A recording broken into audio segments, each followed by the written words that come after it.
So, hi guys. Today we're going to be talking about Tatis's 3-0 Grand Slam from the beginning of the 2020 season. And in that game where he hit that Grand Slam, they were playing against the Texas Rangers, and it was a 10-3 game in the 8th inning. And he hit the Grand Slam on a 3-0 count, and in his last at-bat just before, he hit a 3-run homer to put them up to 10-3. And essentially, the argument that's being given of why it's like such a terrible thing was because he broke the unwritten rules of baseball, specifically where it says if you're up by 6 runs after the 6th inning, you shouldn't swing on 3-0. You should just let the pitcher throw a strike, essentially, because pitchers can throw the ball at you if they get mad, and then that makes even more problems. So that's why that's an unwritten rule. He was also given the take sign from his third base coach, but if you look at the video, you could see he doesn't even look at the coach. He doesn't care about the take sign. He just wants to play baseball, which is not a bad thing. So there's bases loaded. The batter just walked 2 batters, which is how the bases got loaded. And then he throws 3 balls to Tatis, swings on the last pitch. It wasn't even a pitch down the middle. It was kind of outside. He still hits it for a grand slam. And this grand slam was the home run of the 2020 season. That puts him ahead of Mike Trout in home runs. So honestly, that's a pretty big milestone, and that's probably something he was going for because Mike Trout's such a big name in baseball. So that's the situation. Jared, what did you think about it? So, Tatis's play style is really he's like a spark plug for their team, right? He's got the fun, energetic play style that everybody loves to watch, and him hitting this home run just really fits what type of player he is, right? So I think it's more I don't think he was trying to do this as a way of showing off or trying to show that they are the better team. I think it was just him playing his game, right? And from the pitcher's standpoint, the pitcher threw the ball in the bottom of the strike zone, which is exactly where Tatis wants to pitch, right? He is a low pitch hitter. And in the circumstance that he was in, it was a 3-0 count, and from every year of baseball that I've played, I know many others can share this experience with me, but your coach will always tell you on a 3-0 count, if that pitch is in your spot, you want to hit that ball, right? If that is your pitch to hit, you hit it, regardless of what your coach tells you, whatever.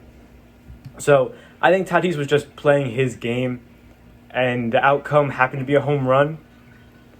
But I think that, as you said, him having more home runs than Mike Trout is a huge milestone for somebody so as young as him.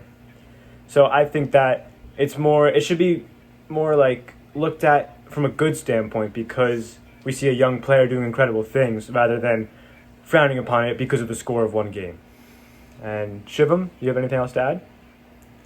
Yeah, so honestly, for the unwritten rules, I think they're kind of they're dumb in my opinion because the unwritten rules are kind of the way I look at it, it's sort of people who are older viewers of baseball. Those are the people who kind of preach the unwritten rules. Us three, we follow modern baseball. And modern baseball, the juice ball era, it's all home runs. Home runs generate views. Home runs generate money, right? That's the whole point of modern day baseball. And that's the kind of thing that we all, as young guys, as young viewers of the game, that's the kind of thing we enjoy. And unwritten rules, first of all, you're losing, right? If you don't want the unwritten rules to come into play, then just play better. Don't find yourself in a situation where you're down 10-3. Don't find yourself in a situation where you're down in the count 3-0 as a pitcher. And if you don't want him to hit a home run, the way I look at it is just don't throw a pitch in his wheelhouse. Like you guys said, it was a low ball hitter. He threw it right in his wheelhouse, and Fernando Tatis just swung at it. So, if you don't want him to hit a grand slam, if you don't want to cause a whole controversy, just don't throw that pitch there. Throw it somewhere else or walk him. Or don't get yourself in that situation in the first place. And another thing that I kind of find funny about this situation is that at the beginning of last season, I believe, Major League Baseball passed a campaign called Let the Kids Play. Pretty much just forget the unwritten rules. Just play the game of baseball the way you want to play it. And like Jared said, this is how Fernando Tatis plays the game of baseball. He's the spark plug for that team. He's the young future star, the future face of baseball. And, this is just what he does.